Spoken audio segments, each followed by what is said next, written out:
All right, this is Bart with another episode of the Bicycle Rider YouTube channel. And today we are going to do a comparison of floor pumps. And a floor pump is an important piece of equipment. As you know, here on the Bicycle Rider, we try to review products that, have a lot of value, but that work good. And we know they work good because we've used them. So both of these are personal pumps that we have bought that get a lot of use.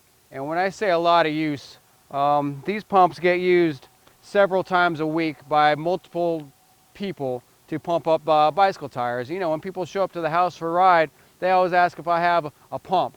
So I have over the years bought many pumps because of the tremendous amount of use that my pumps get, and I've had several fail. And when I say fail, I'm maybe not in the first week or the first month, but after several months of heavy use. And I wanted a pump that I didn't have to keep rebuilding or replacing. So I did a search around, and I found that the Joe Blow Pro by Topeak was highly recommended. And it's a good sturdy pump, and after several recommendations and reading reviews, I decided to buy the Joe Blow Pro. Well, to my disappointment, this pump has not held up as well as I liked. And let me just explain some of the problems I've had with this pump. And the first problem I had was the gauge not working. And like I said, it didn't happen the first few months, but after several months of use, the gauge stopped working. And that could have been a little bit to user error. And when I say that, this gauge they put high up on the pump, which makes it easier to see, but if you knock this over, it's like a pendulum. And when that gauge hits the floor, it rattles the internals. And when I say malfunction, I mean these gauges only can take so much punishment. And the problem is that they seem to get knocked over quite a bit. I mean, I don't know how many times this pump's been put in the way or just easily tipped over, and the way this gauge sticks out, it takes a lot of damage. I mean, they put like a little rubber ring around here that's supposed to take the impact, but the way the gauge actually sticks out past the rubber gauge, it really hits hard. So, I'm going to say half of the fault of the gauge being broken was my fault or people using the pump and knocking it over, but the way it sticks out there, it is pretty vulnerable.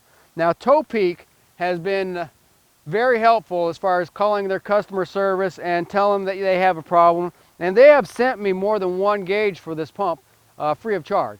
So I have to say that that's a very stand-up company that will do that for you. But I've replaced this gauge a few times because of not working. Another problem I've had is this valve on the bottom, and once again it's been replaced one time.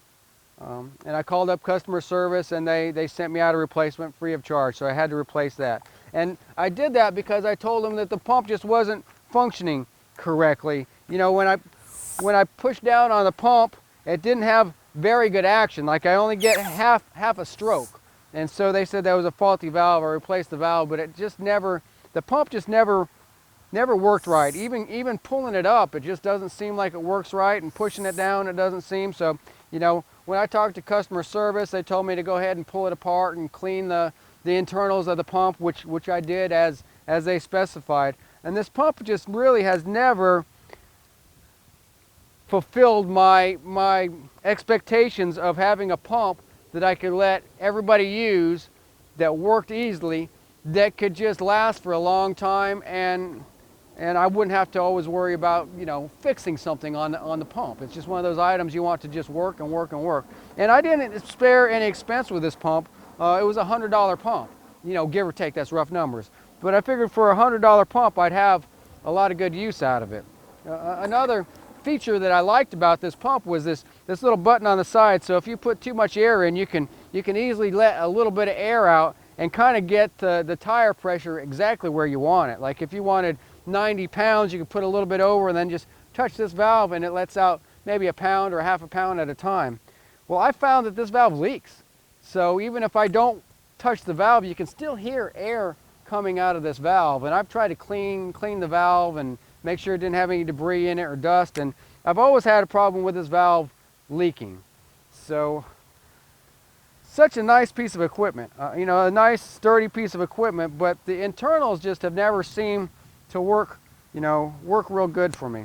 And I bought this pump after several years of using a Specialized pump, and you know, I like Specialized products, but after about once a year I'd have to replace the internals of that Specialized pump. And I did notice, you know, I used to go to a local Specialized dealer, and they had several dead soldiers laying around. And when I say dead soldiers, those were pumps that didn't quite work right, and you know, that was a Specialized air tool. And so that probably should have tipped me off right there that the air tool was a good pump, but you know, you had to do a certain amount of maintenance and replace parts in it, you know, quite often. And when I say often, once a year. But you can buy a Silka pump that lasts you 15 or 20 years and we never have to replace anything on it. And I'm not reviewing Silka pumps today because they're a little bit out of the price range of the rest of the pumps that I'd like to review. And like I say, I mean, they make some $500–600 pumps that last 20 years, and I'm a fan of Silka pumps as well. But you know, the price range on those pumps are pretty high. And, you know, and I do believe in buying good products that last, and you don't have to buy them again. So if you're on an unlimited budget, buy a Silka pump, and you probably won't ever have to replace that pump.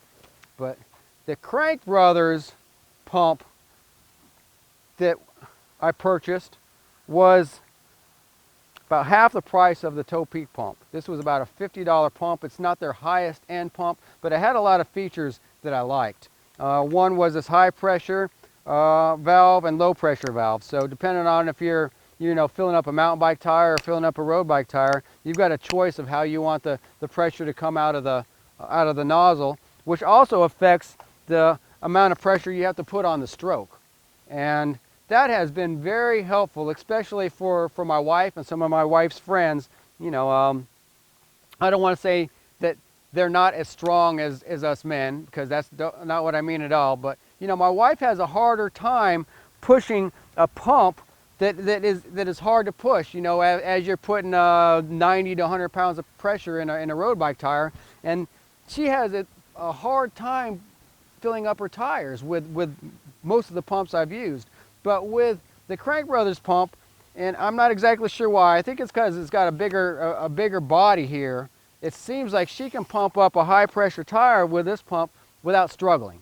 And when I say struggling, I mean, I've seen my wife and a couple of her friends, you know, put almost all their might into the pump, and it's almost lifting them off the ground, and then you see them shake their hands, so it's actually like hurting their wrist, and that's the last thing I want to do.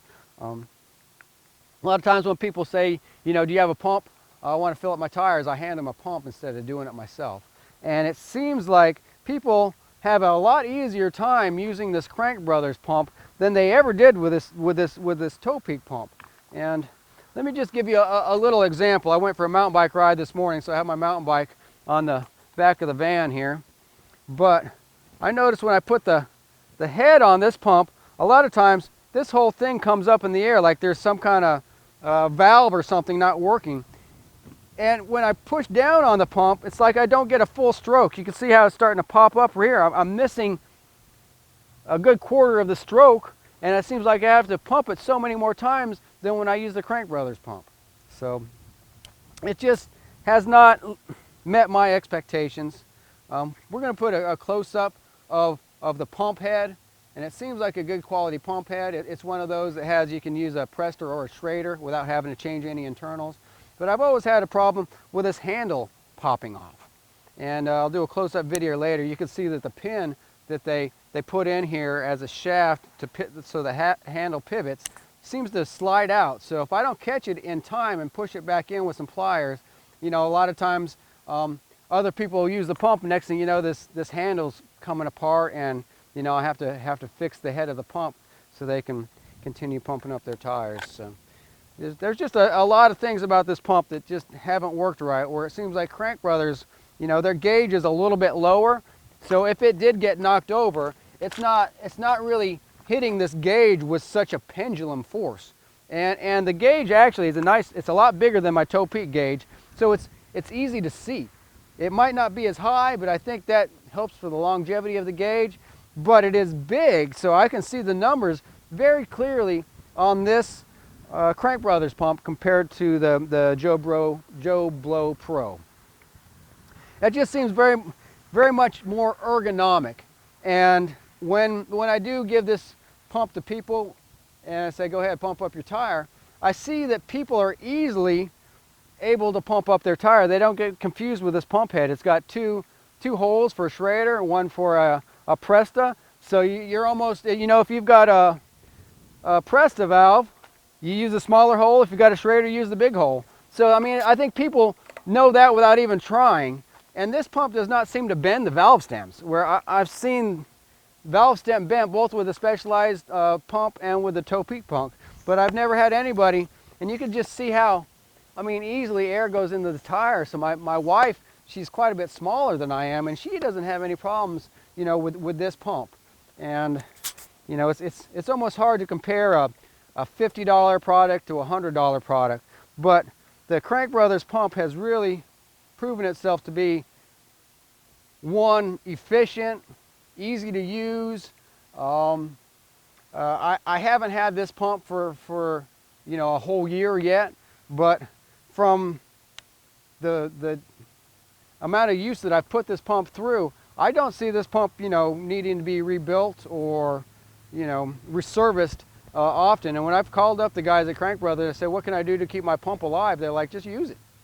Just use it. This pump was made to use and not really have to do much maintenance to it. And that's what you want with a pump. I mean, because a lot of times you got enough maintenance to do on a bike. You don't want to have to do maintenance to a pump and everything else as well. So we're going to keep testing the Crank Brothers pump, and this is not their top of the line pump. They make a model called the Click and a model with a booster. I've just really had good luck with Crank Brothers products. Their engineering's good, their craftsmanship is good, the handle is nice and comfortable, and all around it's just been a great pump for the money. My cameraman Gary keeps the pump in his truck, so when we go to group rides, this pump gets a lot of use. You know, people show up and they forgot their pump or they didn't bring a pump, and you know, so we always have this pump. We hand them this pump, they're able to pump up their tires, and you know, that makes the bike so much more efficient when they have air. Actually, there's sometimes when we notice that we have to tell people, hey man, why don't you pump up your tires? And that's so they don't slow the rest of us down. You know, if they're riding with their tires half full of air and they're slowing down the group, that's not fair for the rest of the group. So, you know, we kind of coax people into, you know, using this pump. So everybody knows this pump's in Gary's truck, and it does get a lot of use. One honorable mention I'd like to mention is I bought a Blackburn Air Tower 1 pump. And this was a pump I found on sale, I don't know where, but you know, this was a $30 pump. It's light duty, and I don't keep this pump in my garage for everybody to use. I usually keep this in my action van, so if I'm out on a trailhead or something and someone needs some air or I need some air, I use this pump. But I don't think that this is the most high quality pump, but it really has worked pretty good to keep in my car as far as its size. It's got a plastic base so it doesn't scratch up the interior of my car. And I don't know what the longevity on this pump was, but I just wanted to kind of give an honorable mention that the Blackburn 1 is a pretty good pump, and it has been for a while, as a light duty pump that maybe doesn't see as much use as something like some of the floor pumps that I keep in the garage. So you know, a pump is a really good thing to have. Even as far as an air compressor, if you don't have a high quality gauge on your air compressor, you might not get the right readings. And it seems like I get really accurate readings with a floor pump compared to, you know, an air compressor. And it's something that doesn't need to be powered up. So that's just my example of three of the pumps that I use, and one dead soldier that's not pictured because it's sitting in the garage collecting dust. And out of all those pumps, this would be the one that I'd say has worked the best for us. It's a Crank Brothers, I believe it's the Gem model, and it does have the valve on the back, and it's just been a super easy pump to use. So, you know, I'm going to give this pump very, very high marks from the Crank Brothers. Has done a very good job with this pump. All right, thank you.